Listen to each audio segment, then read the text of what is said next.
বাঁকুড়া শহরের প্রতাপ বাগানে শ্রী শ্রী মোহনানন্দ আশ্রমের বাসন্তী পূজায় মহাষ্টমীতে কুমারী পুজো অনুষ্ঠিত হলো। এখানে কুমারী রূপে পূজিতা হলেন 8 বছর বয়সী আরাধ্যা গোস্বামী। আরাধ্যার বাবা সন্দীপ গোস্বামী, মা প্রণতি গোস্বামী।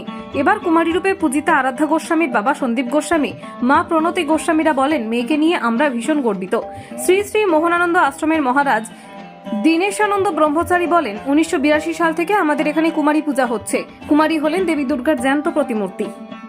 ভীষণ গর্ববোধ। সত্য কথা বলতে কি, আমার যখন মেয়ে জন্মগ্রহণ করে তখন থেকে আমার একটা ঐকান্তিক ইচ্ছা ছিল যে মেয়েকে আমি কুমারী হিসেবে বসাবো। কারণ আমি আশ্রমের সাথে দীর্ঘদিন যুক্ত। আমি যখন স্টুডেন্ট ছিলাম এই আশ্রমে থাকতাম, তখন থেকে আমি কুমারী পুজো এই চোখের সামনের থেকে দেখি। আর আমাদের পরিবারে এই ব্রাহ্মণ পরিবার, আমরা ছোটোর থেকে এইসব জিনিসগুলো আমাদের আছে। আমার প্রথম থেকে এটা খুবই শখ ছিল আর কি, যে মেয়ে হলে আমি কুমারী পুজো বসাবো। এবং এবারে নিয়ে পরপর 3 বছর বসছে, আমি ভীষণ গর্ববোধ অনুভব করছি। এবং মেয়েরা যে সামনের দিনে এগিয়ে আসা, মেয়ে যে মাতৃরেখা যে রূপ আর কি, সেটা অন্তত সবার সামনে তুলে ধরা আমাদের দরকার। মেয়ের নাম হচ্ছে আরাধ্যা গোস্বামী। 8 বছর কমপ্লিট হয়েছে। ভ্যালেন্টাইন্স ডে দিনে ওর জন্ম। 8 জাস্ট কমপ্লিট হয়েছে। ক্লাস 2।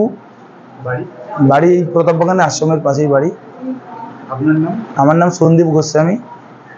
আমি রাজগ্রাম বিবেকানন্দ হিন্দু। খুবই গর্বিত, আমরা সকলেই খুব আনন্দিত। আমার মেয়ের জন্মটা ছিল একটা পুজোর সন্ধিক্ষণে। ওর জন্ম হয়েছিল সরস্বতী পুজোর পরের দিন, যেদিন ষষ্ঠী পুজো ছিল। তা আমরা ও যে কুমারী বাসন্তী হতে পেরেছে, এটাতে আমার সবাই খুব, আমাদের পরিবারেরও সবাই খুব গর্বিত।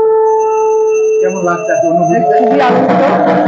মাকে কাছে প্রার্থনা করি যেন ও সাহায্য সুস্থ থাকে, এবং ওর জন্য মনের ইচ্ছা পূর্ণ হয়।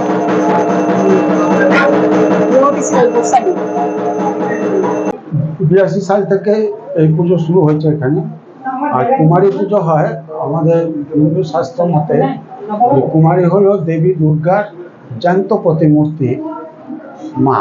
সেই হিসাবে পরিপূর্ণ ফলপ্রাপ্তি কামনায় এবং মৃন্ময়ীকে যে চিন্ময়ীতে প্রতিষ্ঠিত করা হয়, একটি চিন্ময়ী জ্যান্ত দেবী প্রতিমার যিনি, তিনিই রয়েছেন আমাদের ওই প্রস্ত্রময়ী দেবী দুর্গা রূপে। তাই তিনি তার কথা যে পৃথিবীর অংশমাত্র নারী মহামায়া, তাদের সম্মানে আমি দিই পদছায়া। সেই ওনার ওই বাণীকে অনুসরণ করে আমরা জ্যান্ত কুমারীর পুজো করে মা দুর্গা পরিপুষ্টি করার জন্য। আমার নাম দীনেশানন্দ ব্রহ্মচারী।